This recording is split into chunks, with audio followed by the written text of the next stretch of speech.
What you're doing is you're taking away empowerment.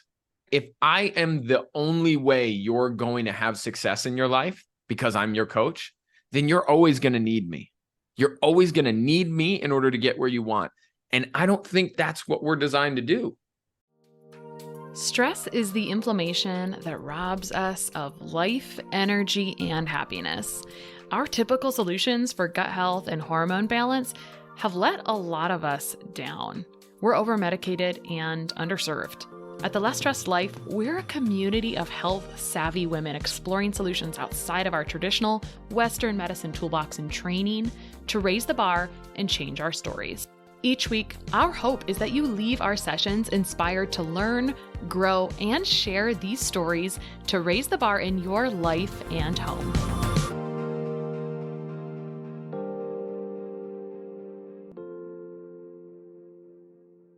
All right, today on The Less Stressed Life, I have Nick Peggs, who's a growth mindset expert, certified behavior change specialist, and inspirational speaker who understands the desire to change, why you don't, and the mindset shifts needed to find success in any and all areas of your life. Applying the motivational skills he's used as one of New York City's top personal trainers and group fitness leaders with his behavioral change training, he's inspired thousands of individuals from peers in the coaching space to executives to unlock their own potential. His gift is that he provides a unique mix of high energy coaching and empathetic listening to create a safe space for self-discovery that is as profound as it is exciting. And he's also married to the lovely Beatrice Boaz. If you have enjoyed her interview on the podcast around theta breathwork, or if you've been exposed to theta breathwork, she is the brains behind that. So I'm sure you wanted that as part of your bio as well. Welcome to the show, Nick. I absolutely did. It wouldn't feel right if it wasn't. Yeah, exactly. All right. I always like to get a little origin story on how some of this happens, especially after reading the second paragraph of your bio, that I didn't know that you were a personal trainer before I read your bio this morning. And so tell me about the transition. There's a natural surge about where I can see coaching coming to life there. And so I know we want to also kind of define coaching, but let's talk about your transition into kind of what you're doing now. What was the catalyst, the turning points, et cetera? Yeah. I spent 13 years in the fitness industry. I owned a gym in a fitness studio in Manhattan and one in Westchester, New York, and really loved the energy of the fitness world. I came right out of college, having gotten my degree in counseling and human services, and went straight into the personal training space, which had always kind of been my side job throughout school. And I just fell into it. And within a very short amount of time, like a couple months, I was working with 50 clients a week, which doesn't even make sense. I mean, I was like chopping clients into 30-minute sessions, and there were people in my local gym that I was working at that were struggling to get clients. I'm not saying that to boast. I'm saying it because it was the catalyst to what you're asking, which is like, what is working so well here? Because I'm not really that knowledgeable in the fitness space, like about wellness and actual exercise. I had learned a lot, but there were definitely people in the room who were smarter than me, more intelligent than me, and had better skills in the fitness space. So that was the beginning of this, like, something's working here that's different than just fitness. And as that continued over the years and I moved into my own business, separated from the big box style of the personal training stuff, I did personal training on my own, separated from the gym, and then ultimately opened up the group fitness studio, or it was opened when I got there, and I became partners with the owner and the founder. And I started to do the same thing and implement the same stuff in the group fitness training space. And what I found that was really interesting is that people were coming and getting these really profound results in a very short amount of time. And I didn't think I was doing stuff much different than most other fitness professionals in terms of fitness. I really didn't think I was doing anything that different. So it was shocking to me that people were getting such profound changes, not only in their physical wellness, but mentally. They were walking in and saying, I feel like my whole life's different. I feel like I have so much more opportunity. I feel like my energy is peaked. I feel so positive. These classes are so special to me. So I really started to study what about it was so different than what I was seeing. And the short of it is that this founder of this company that I had walked into, he asked me, at one point, I think I was 23 when this first happened. He said, I want you to read this book. It was called Attila the Hun. I still have it over here somewhere. And it was really a pointless book, but it had some, motivational quotes in it or whatever. He said, write down some of these quotes and say them in class. I mean, it's literally every class participant's worst nightmare is a 23-year-old kid who read like 1,000 quotes and wants to come in and preach them to you and tell you how to live your life. So that's exactly what I did. I walked in to class one day and it was like my first prime class. And I was so fired up about all these people coming in and hearing me speak and do my thing, which I was terrified to do, but I trusted the guy that was telling me to do it. And I dropped all these quotes and it felt super uncomfortable. And this dude walks out of class and he taps me on the shoulder and goes, hey, maybe just talk a little less next time. And it stung. It was so embarrassing. It just killed me. And I said, I'll never do that again. What was so wrong about that? And I checked in on that, sat with that for a few days. And what I realized was that it was me telling people how to live their lives, telling them what to do and how to be. That felt so off and wrong for me. Mm-hmm. So the question became, okay, what's the opposite action here? What is the opposite of telling? And the answer that came to me was asking. Mm-hmm. So I went into the next class, the next week. I said, okay, I have all these things in my head, but I'm going to come from an asking space, not a telling space. And that same dude walked up to me after class and goes, now that was something. That's what I'm talking about. I talked the same amount, but everything was rooted in questions. Who do you want to be today? How do you want to show up? What would excellence look like for you on this treadmill today? What does pushing yourself to the extreme really mean to you? Do you want to go to that level? What could it look like if? How would you feel if? So there's a lot of questions, which opened up possibility for people to ask questions of themselves, to ask different questions. And I really believe, whatever this is now, almost 10 years later, I'm really seeing that the quality of our questions create the quality of our life experience. And like really getting it. Yeah, that's funny because that's what I was going to talk to you about a little bit later on. Great, let's do it. Okay, so I was going to ask you what was the stuff that you were implementing, but it was questions, asking questions instead of telling. Your story, your origin story reminds me of what we were talking about before we hit record, which is I was telling you how coaching was one of the most profound things that had hit my nervous system when I did it, but describing it to people in a nutshell sounds kind of lame, right? Or it might. I mean, coaching sounds lame. And you were describing there's a dark side of, let me tell you what worked for me. And then there's the asking questions and discovering your own answers. So that's like a very brief way to maybe describe it in one aspect, but what are some ways that you would describe what coaching is? Or even can you draw lines between that and therapy perhaps? Because I've heard you talk about this and it makes me laugh. Yeah. So I'll say this. This is all my perspective. I don't think I'm not going to be able to read to you like what is coaching based off of the definition from, the dictionary. Good. So here, my thought is this, is that coaching is a space that's designed to hold space for somebody else to grow and expand. Mm. I think it's less about, there are parts of it where as the coach, you're delivering information. Like, this is what I've learned. This is what I know. This is my skill set. And I want to deliver that to you. That's part of the coaching experience, depending on what realm you're in or what industry you're in, for sure. I think more of the success of the coaching industry or the success that somebody can have working with a coach comes from somebody who's willing to not be stuck. I'm talking about the coach willing to not be stuck in the way that they have it, their righteousness. Like, listen, you need to do this way. More being in an exploratory phase with your client, like really exploring and starting to understand, what is it that you want to create for yourself?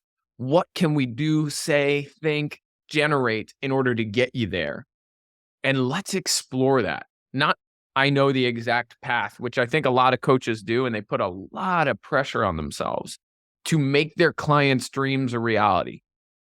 And it is such a crappy way to go about it, because what you're doing is you're taking away empowerment. If I am the only way you're going to have success in your life because I'm your coach, then you're always going to need me. You're always going to need me in order to get where you want. And I don't think that's what we're designed to do, like as humans. I have very strong feelings about this. This is once upon a time, someone asked me what word I wanted to use, and the word was empowerment. But some people use high vibe or high frequency or high vibration. To me, the word is empowerment to mean those same things. This is how I interpret this. So I like to view the world from like an empowered, disempowered lens. And exactly what you just said there is looking to someone else for the answers and asking. I've spent so much time thinking about this high quality question situation because the low quality questions are the most disempowered. That's your most disempowered state. When people are asking these very low quality questions, like literally, will you just tell me the answer to this? And so higher quality questions, as you said, are this empowered state. So moving people into asking high quality questions is kind of the real ask for me. It's like, oh, how do you help people find the high quality questions to ask themselves? So maybe let's unpack that a little bit. Oh, that's a good question. And I don't even know if I have a straight answer for you. What I find is that my gift is to be completely present in that space. And this is going to sound a little woo-woo because I think it actually is.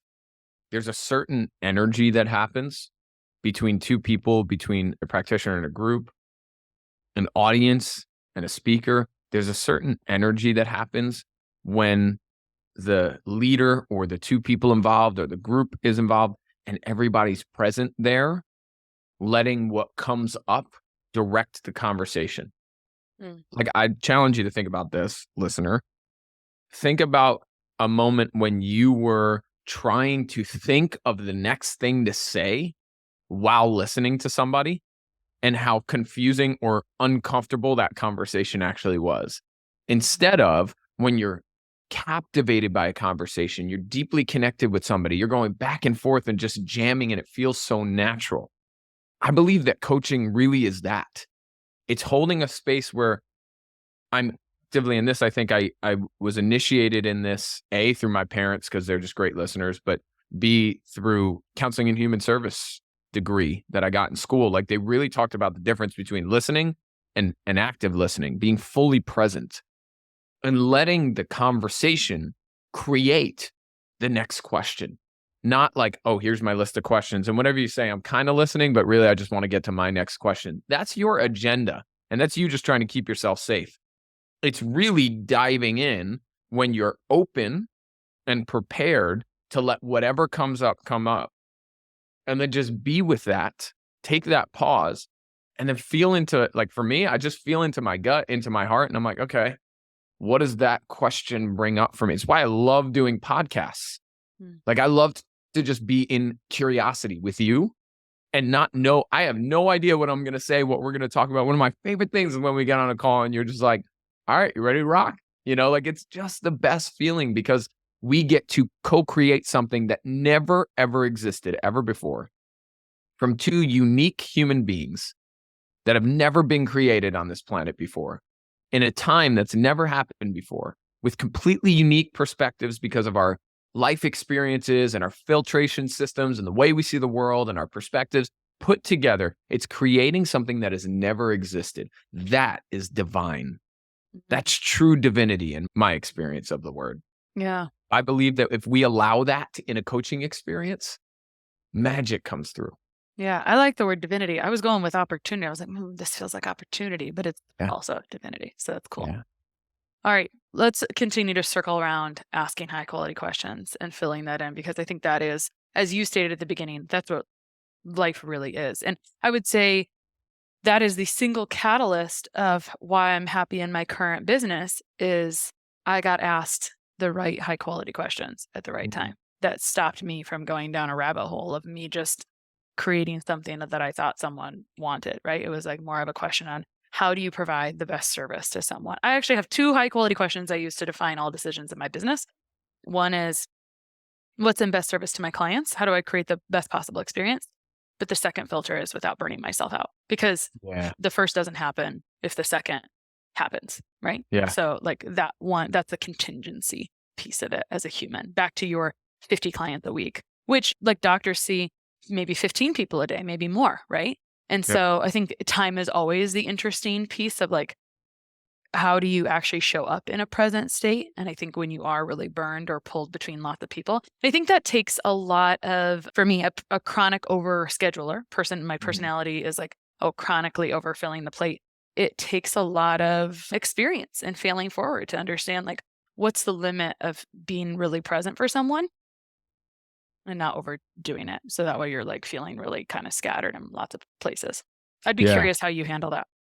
Well, I have a question for you if you don't mind, because I think this is fascinating. First of all, I love how unique, I mean, maybe there's generic pieces to that question, but the unique combination of who or what does it look like to best serve my clients, or who are those people?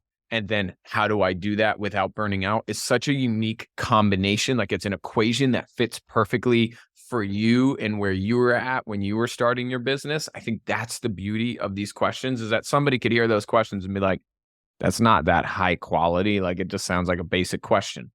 But the power is that whoever you were working with had the awareness of where you were at, really listened to you enough to understand, okay, she needs to be asked this question because she's not seeing this. It's a blind spot, or she's just kind of going over it. So my question for you is, do you think you could have came up, or you would have came up with those questions on your own? Or was it a huge service to you to have somebody who was looking at you and analyzing and then reflecting back and offering you powerful questions? I think context is helpful to help this sink in. And in true transparency, I don't think my coach gave me both questions. I think I had the second one.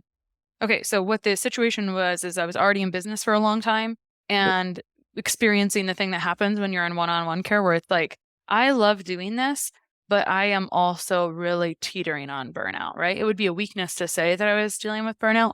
So I wouldn't say that, even though that was probably the reality. But I knew it was an issue. And I think it's an issue for most providers and practitioners that pour out, right? Yep. It's like if you're pouring out, you're often pouring your whole cup out often, unfortunately, because you're maybe a giver. I think that can happen pretty easily. So I remember I was trying to figure out what changes or structures needed to happen in my business to make it sustainable, right? Let's just say it like that, like literally make it sustainable. So I was looking at reconfiguring how I was serving clients in a program. And there was, and obviously the thing that comes up in businesses is like, oh, well, how you go to group coaching. Well, to be perfectly honest, I don't always think that is the most valuable. And she caught that statement. She said, oh, I hear what's going on. You think that if you do some group element, it's much less valuable. So the question you must ask yourself is, you don't have to think about these details. You just simply need to think about what is the most high value thing that you can give to this client that solves their problem. And at that point, it became a game. So for me, I like to gamify things. And I mean, this is knowing your strengths, weaknesses. At that point, everything became fun and became a game. Like, oh, I know exactly how to do that. I know exactly the steps to follow to potentially like help this and that. Like if I had this person come in with this and this condition, I know that generally following this framework will help. Now, that might give you some friction based on what we just said, right? And that's where the challenge is, because I think there's a huge opportunity for coaching no matter where. So I think about health from a triad. That is the nutritional angle, which is where I hang out, right? That's gut health, deficiencies, toxicities, and deficiencies. Let's say it like that. There's the structural angle. What's going on in the environment, the actual structure of the body, et cetera. Like that could be multiple things, the integrity of the skin, external things. And then what's the overall emotional component? But try as I might, it's pretty hard to stay in just that corner because your emotions, think about, if I think about you in personal training, I would think about that being the structural component, right? Like actual muscle development, right? But you couldn't stay out of the emotional piece. It was not possible, not even possible. So for me, I am teetering between in my business often. Can I lay out a plan and customize it to you and you understand the framework? Because I want you to be empowered. I don't want you relying on me. I want you to be able to understand how to answer your own questions based on understanding a general framework you can apply to your certain situation.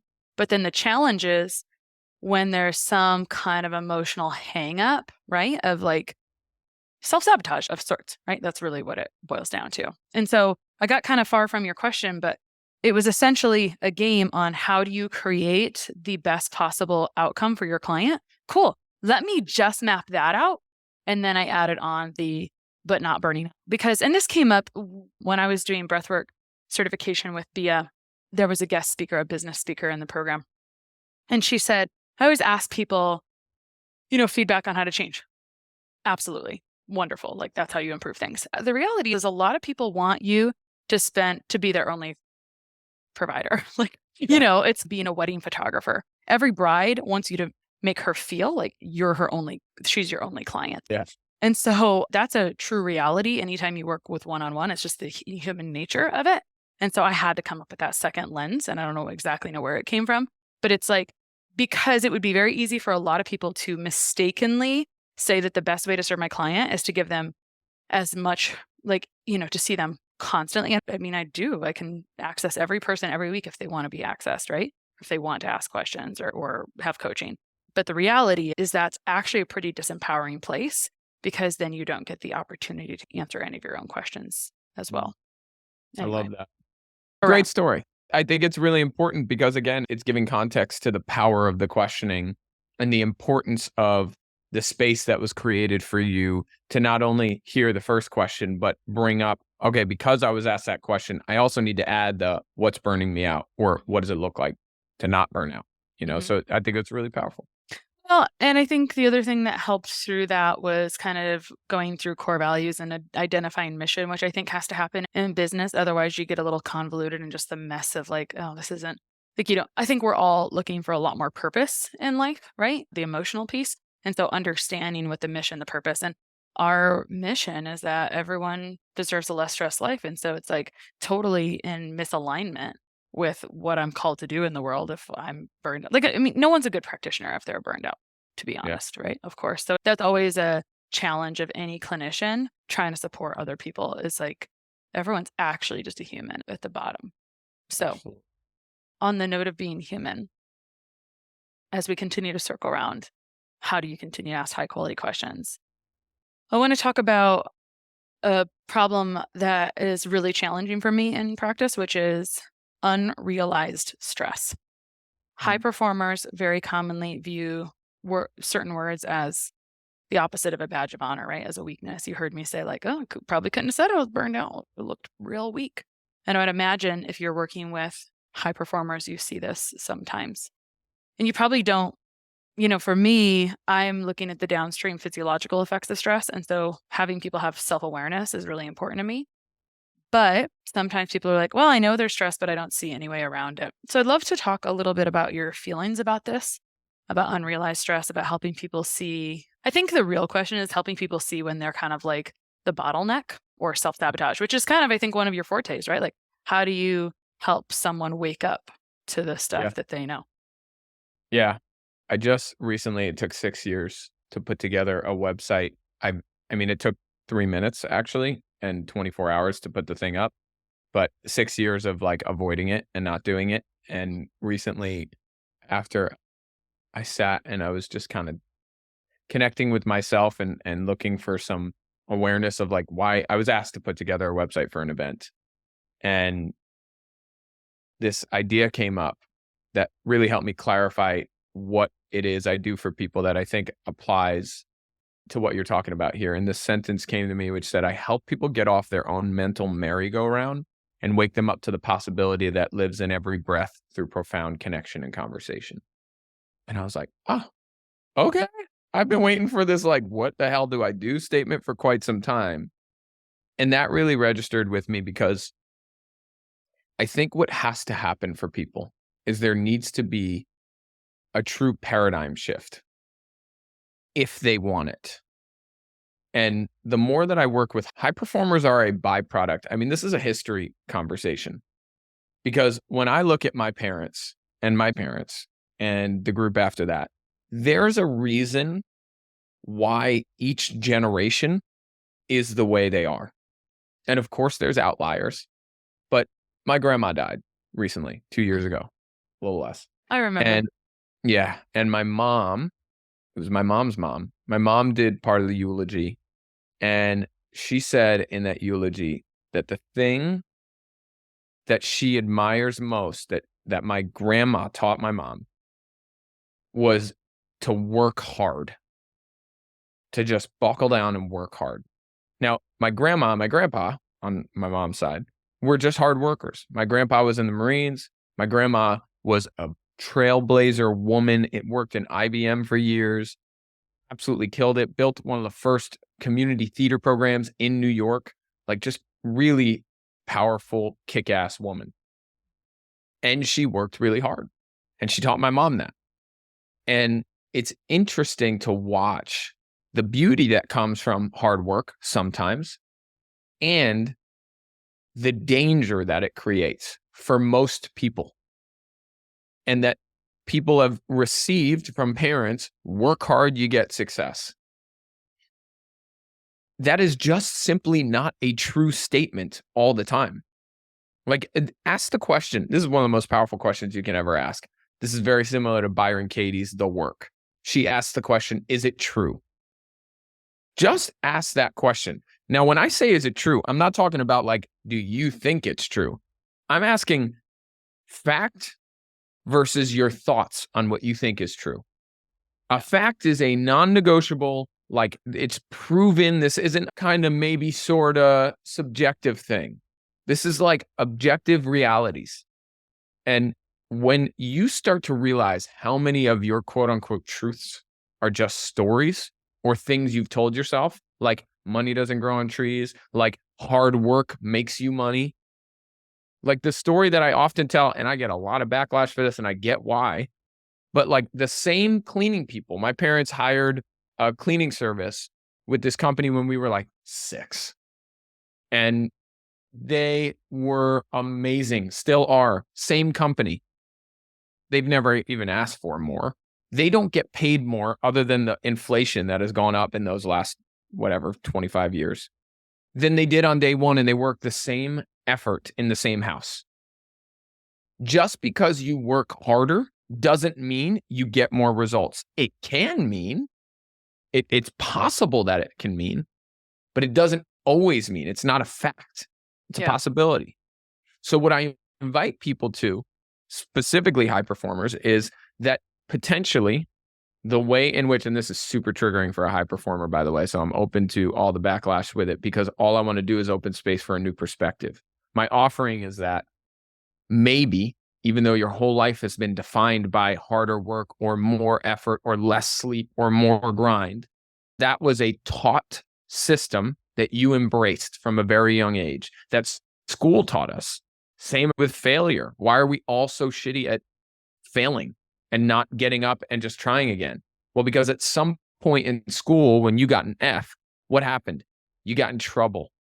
And then the teacher called your parents, and then your parents put you in timeout or whatever. You created this system that an F, a fail, a not getting an A means you're bad. And then we're wondering why people are scared to start businesses, or we're wondering why people are scared to go into relationship or scared to say, I love you, or be seen and be vulnerable. Well, because if they get seen and it doesn't work out, they failed, and failing is bad. And this happens in all different domains of our lives. So very big question, as condensed as I can make it, is that when I sit with high performers, I'm often the first person in their entire life that gave them permission to safely be in a space where they can ask the question, do you want to work harder? Does working harder actually create what you say you want? Is that the lifestyle you want to live? And I give them permission to just step outside of the box they call life and look almost as an observer of the experience of their life. It's like them looking at the frame of their life rather than being in it. And when they have that first taste of that, this is when performers go from, I'm making $1 million a year and my business is killing it, and I'm miserable, on the verge of suicide, I've lost my marriage, or my kids hate me, or money, like I'm thriving in my marriage, but I make no money and I'm miserable, or whatever. There's like these very high peaks, very low lows. When I take that high performer and I start to ask these questions that take them out of their current paradigm, they start to explode, but they do it like water down a stream, not like hiking up the stream, trying to push the rapids out of the way. They just become the water. They start to flow with life. They make more money. They have better relationships. They feel healthier. And their gut health, by the way, almost always improves, like their stomach issues. It's almost always, it's like 97% of the time, this is my story too, that these gut issues are a byproduct of the stress that they're under. And when they release the stress by becoming the water rather than resisting it, their whole life shifts. That's a very attractive analogy, to become the water instead of pushing against it, as I literally was in all senses of reality walking up a stream yesterday. And I have a bruise on my back from it pushing me. So I was in pursuit of a waterfall. And, as a total side note, I posted in my stories some lyrics from TLC. Do you know how few people appreciated? They did not pick up on "Don't go chasing waterfalls." Apparently, I got the wrong. Okay, I want to unpack some of what you talked about. Okay. And I'd like to be a little devil's advocate as well as being supportive. And I think context is important. You work with high performers, and I work with a lot of high performers, and high performing looks like a lot of things. It's like having a perfect home, children, career, whatever. And you talk about getting that F in school. And that was something I learned from my coach as well. And I have to witness all the time. It's like all experiences are good experiences because you're going to learn from every single one of them. And no one wants to. I would say, as I continue to just kind of sit back and watch the human experience unfold as people are going through healing journeys, no one wants any more pain. They don't want to fail. They want to know the future because of safety, right? This is like a duh for you, right? Yep. But it's like, okay, very interesting. And so unpacking why people don't want failure and what that creates, it creates perfectionism, which creates a lot more stress because we're trying to be perfect all the time. And so the devil's advocate is, when you're working with high performers, usually they're working really hard already, right? And so they may need to look at it from a different space because they're like, eventually, and I've been at this juncture in my own business where someone's like more, and the world, as you look around, will often make you feel like you never have enough. And there was this catalyst that was like, what the hell is the point of this? This is not fun, right? Like, I do not want to be walking up this stream. This is not, as you described, it's like, if you are doing really well in one area, there's probably another area of your life that is struggling. And I can be the first to admit that. I'm like, this year I'm working on all of my relationships with my kids and husband. Cause I'm like, I've just been like, had my nose down because it's easy to work, back to hard work. What happens? So the situation that happens, as you know, right, is that people view their work as their worth, right? And so when that feels like your purpose, all of a sudden life starts to feel kind of empty and like, oh, that's actually not my purpose. And so it's like this big midlife crisis at any age, right? Yep. But you asked, there was a really beautiful high quality question there. I think the even higher quality question is, does working harder create the life that you want? Yeah. And is that true? I'd like to really reflect with that for a moment. I think that's a really good one. Yeah. I mean, I'd invite anybody who considers themselves a high performer or not. Like, maybe you don't see yourself as that, but really ask that question. Is hard work the answer to the problem that I'm facing or the challenge that's coming up? Because it's not always the case that working harder is going to get you better results. There are moments where that will fit. There are also moments when sitting and spending more time in quiet or meditating or connecting with yourself or turning the computer off will actually get you better results in work. But you won't allow that to be because you're so committed to your story that the only way to get better results is to work harder. And again, so much of this just goes back to the reality of what I learned in fitness, like the technical of it. And you talked about that triad before. And we said this in the beginning with coaching. There are moments when it's like, here is the science behind this thing. So I'm going to teach you the science because A plus B equals C type of thing. Then there's the emotional side, which gets a little more ambiguous. It gets a little more creative. You can start to mold it. There isn't just a right answer. And I think the spot of the coach is to know when it's like, hey, this plus this equals this versus what are you feeling about this? Let's work through this. And I think that in the fitness industry, I learned that if you work out 6 hours a day lifting, there was a time in my career when they called me the booty master. I was really good at helping girls build glute muscles. because that's what girls wanted. It was a great avenue to like make money, interestingly enough. And I would do these lower body movements. And the biggest challenge I faced is that when a girl was really committed to getting a stronger butt, she would try and do the butt exercises every day. And I said, in order for you to get the results you feel like you want, I need you to not do anything tomorrow other than go for a walk, or other than lightly walk on a treadmill, or other than stretch and mobilize your body, or do Pilates or whatever. We can't just keep breaking down and expect to build up. And I think that high performers live in this same mentality where they think that if I wake up every day at 4 a.m. and I grind and hustle and don't do anything but that until midnight, and then I do it again the next day, that I'm going to break through. And the truth is, you might break through. You might get to a point where you reach a certain level of success. And that's a really scary place to get to, because when you think you're going to have what you're actually after, this is another massive question. Ask yourself, what do I think that thing that I'm after is going to get me? If it's money, if it's a big business, if it's that relationship, what's the need under the need? So people say, I want to make $1 million a year. Why? So I need the $1 million. Why? To pay my bills. Okay. Why? So that I can build another business. Okay. Why? So that I can have more money. Why? And you just keep asking the why. What you will always trickle down to is a word. And the word is something like peace, or I want freedom, or I want to be joyful, or I want energy. Like there's always a word if you just keep opening. So I think that the more that I can get that out of people and understand what you want is peace, the money isn't going to get you there.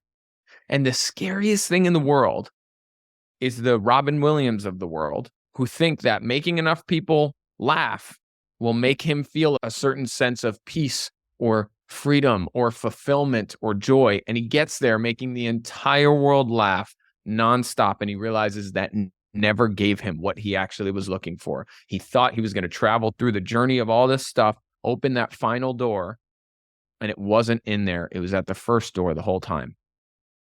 The peace you want, the joy you want, the money that you think, the stuff that you think money is going to give you, or fulfill, or financial success, business success, relationship success, whatever you think it's going to give you, it already exists right here. Why not just receive it and then go on that journey to whatever you want to create with that already a part of your life? That, I think, is the eye-opening, jaw-dropping, oh my God moment for a lot of these high performers that felt like they had to give up so much of all of this stuff to go get all of this stuff when it's been here the whole time. And that's where the backlash comes from, because it's an identity thing. And now I'm attacking their identity. A lot of people who are high performers who have lived the last 20 years hustling and grinding for their family with the right heart and the right mindset and the right intention are pissed at what they're hearing and thinking I'm an arrogant jerk for saying what I'm saying, because I'm attacking their identity. And I get it. I get it. I went through this with myself, like really having struggle identifying who I was, because for the first time, I gave myself permission to say, sleeping 3 hours is not going to get that peace that you think you want, or it might not. And the moment I started to just play with that idea, life started to just look a little different. It was painful. It was confusing. I didn't know who I was. I'm still in that process in a lot of ways of stripping old identity patterns. But I just invite you to look at it from this space of not Nick is right or this guy is right or wrong or whatever. Just ask yourself the question, what do you really want under the need? I need the money. Why? What's under there? And then can you just be that thing, peace, joy, freedom, fulfillment? Can you just be it now? That's a choice. And I think we all have that choice, and we can make it in this present moment. I wanted to ask you what kind of questions you're asking yourself as you're unpacking your identity, which I feel like is for sure a journey, maybe not a destination that you just arrive at forever. And I know you just gave us one, but since you're still unpacking that yourself, can you think of any hard Yeah, questions well, you've had to ask yourself as you I th- I work think the through most identity? important thing is that you're using the word really well, which is unpacking. You're not packing. You're not packing the stuff. You're unpacking the stuff. That is the context shift that really needed to happen for me, was that I'm not trying to create an identity. I'm trying to unpack the identity I've created for myself. Mm. And this happens for a lot of us. Once we go through the stage, isn't it crazy? Like the beginning of our lives, at least for me, I spent most of my life, and I think most of us do, in the beginning trying to fit in, Yeah. become a part And of a be tribe. accepted. Be Yeah, be accepted. accepted. I Not make thought it people was love. angry, which I would think would be kind of hard in your situation. Yes, happens quite often. Yeah, like I think that I spent all the way up until post college, most of my life trying to find a space that I can fit into. And I would consider myself, according to like what society would say, a pretty confident guy, more of a leader type. And I still was like, how do I fit in this group? How do I feel love in this group? How do I mean something in this group? And it was always about fitting in. And then there's a point, I think, for most of us, where what we want to do is now we want to stand out. We want to be someone different. We want to have that money that most people don't have. We want to stand out in the realm of relationship, in the realm of our health. We want to be outstanding. Literally, the word is to stand outside of the regular population. But we've trained ourselves for so many years to be a certain way, to fit in, to be in the group. So I think as I'm working through this identity thing, it's more of a stripping away what I think is me more than it is trying to figure out what is me. Mm, And what I would ask myself on a regular basis and continue to is, who am I not that I'm currently being? that's a good one. Yeah. Who am I Like, not who that am I I'm being currently right being? now that isn't what I authentically want to be? That isn't me at my heart and at my soul. Hmm. I love that. Opens up a lot of doors. Hmm. All right, I have one more that's challenging. So I think that sometimes you are in rooms coaching individuals that don't realize what's coming to them. Maybe that's always coaching. But I think you work behind the scenes in a business program, which means that people are signing up to XYZ grow their business, and then you're going to be over here helping them work through their crap. So I imagine that you would encounter some hardness, some walls. And so I think this happens a lot. Anytime you're coaching women, I think that this question comes up all the time. Like, well, what if my husband isn't on board? Or if the person is just resistant in general to unpacking that, right? Or they're like, this doesn't apply. It's like, well, that sounds nice. Or maybe they haven't felt open to it before. How do you navigate some of that hardness? Yeah. In the beginning, I thought that it was my job because I was hired in a position to like help these people. And this is in multiple different facets where I've been called in to work specifically with entrepreneurs, business owners. My thought was that it's on me to get them there. And unfortunately, and this is where it gets tricky with business, like people pay you to do a job, right? And I make a commitment to giving it everything I can to be present for those people, but I am not so confused that I think I'm going to get this person anywhere. It is that person's willingness to show up and see themselves and the stuff that they're walking, the limitations that they're walking in, that offers an opportunity for change. So a lot of times, the sad part for me was, it's not sad anymore. It was that I couldn't change this person and I couldn't shake them out of their shit and I couldn't move them into the next season of their business or their life. And what I learned was that I get to meet them where they're at, Mm. not try and get them where I am or where, that the business wants them to be. I just want to meet them where they're at. And the more that I did that, the softer the experience has become over the last few years, the more patient and loving and transformative the experience has become. Because now, it's just the questioning. People walk themselves into a corner in the work that I do. They just walk themselves into the corner of their own BS. And as they back up and then, no, this is this way. This is this way. I'm like, okay. And if that's this way, then what? And if that's this way, then what? The next thing you know, you've walked yourself into your own cage. And then I ask very simply, this is all fine. I'm not fighting you. Do you want to stay here? Because your current paradigm says this is where you're going to stay. Says you, not me. I don't have an opinion. You just told me all these things that put you in this corner.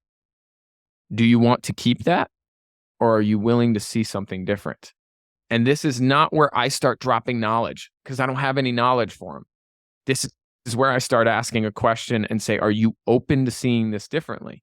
Are you open to trying a new way? What could a new way look like? Not, here's the new way. Let's do this for the next week. Here's what you need to do. I don't do that because in my line of work, I'm sure, like I said, in that triad, there's certain things that you have to tell, like we're going to do this. My line of work has very little of that. My line of work is constantly opening space for exploring a new way. So my hope is that people, the more that they ask questions of themselves, they back themselves into their limitations where they're either just going to sit there and live in those limitations, or because they've gotten clear on what the blockages are, now they get to make a choice, stay in them or move forward, try something new, be someone different. I think that's where the freedom lives. And when it comes to the business coaching stuff, it really gets tricky because people want money. They want a big business which offers freedom and whatever. And when I can get them clear that there's a need under the need and they get it, that what they're after is joy and that the business isn't going to get them joy. They may feel joy with the business, but the business isn't the reason for the joy. It's that they've associated the business with joy. This is the craziest part. If they're waiting for the business to show up to feel joy, then the business is never going to show up. Because what's going to attract the joyful business is being joy before the business exists. So be it. My theory is be, do, have. This was taught to me years ago, and it was just like the most eye-opening, awareness. Just be it first, and then do the things that align with it. You want a joyful business, a business that brings you all the joy in the world? Be that joy with $0 in your bank account. Be that joy before a business has ever started or an LLC has ever filed. Be that first. Just be it while you're starting it. You will start to attract that joyful business just by being in the space of it. It's a beautiful thing. And actually, what's kind of fun for me is since my focus is right now relationships and family, I'm going to go have some of these conversations with my kids, which will be cute because with entrepreneurs, when you ask them if they want to live in that space, they're probably like, no. When you ask an 11-year-old if they want to live in that, they'll be like, yes. I'll let you know how it goes. No, yeah. All right, Nick, where can people find you on the internet? Well, now I have a website. About time. I've been looking for about a year. Yeah, it's only taken 6 years. My name, Nick Pags, PAGSLC.com, has my stuff there. I've got a free Telegram group on there, which is my favorite thing to send people to. It's just like voice notes every day with these types of conversations and like the insights that I'm having every day. I just drop them in there. And it's a really great way to expand your consciousness, to ask yourself the right questions. So that's on there. You can find me on Instagram at I am Nick Pags. I haven't posted in a year and a half. I've been on pause for quite some time, but I got a lot of content over there from the last few years. So there's plenty to go enjoy. And I still access DMs in there. So people write to me all the time. So feel free to reach out. We're going to be at the Summit of Greatness coming up very soon. I don't even know if this will air before that. September 7th in Ohio, speaking there, be able to do a theta breath work there. And we got a lot of events and retreats and all that. And that's just once you're in our community there, we'll keep posting to you guys and sharing all our stuff. Cool. Well, I'm off to join your Telegram group. It's like Threads without any distractions. It's great because it's a broadcast. There's no back and forth. It's just me. You can't write in it. So it's just like getting a little message every day. Your phone's not going to blow up. It's not going to be all these people responding. It is just a message every day of love to be able to receive and ground yourself. Yeah. A little cup filling joy. Cup filling. Yes. From Nick. Cool. Thanks so much for coming on today. Thank you. Thanks for having me. See you in October. See ya. Sharing and reviewing this podcast is the best way to help us succeed with our mission to help integrate the best of East and West and empower you to raise the bar on your health story. Just go to review reviewthispodcast.com/less stressed life. That's reviewthispodcast.com/less stressed life. And you'll be taken directly to a page where you can insert your review and hit post.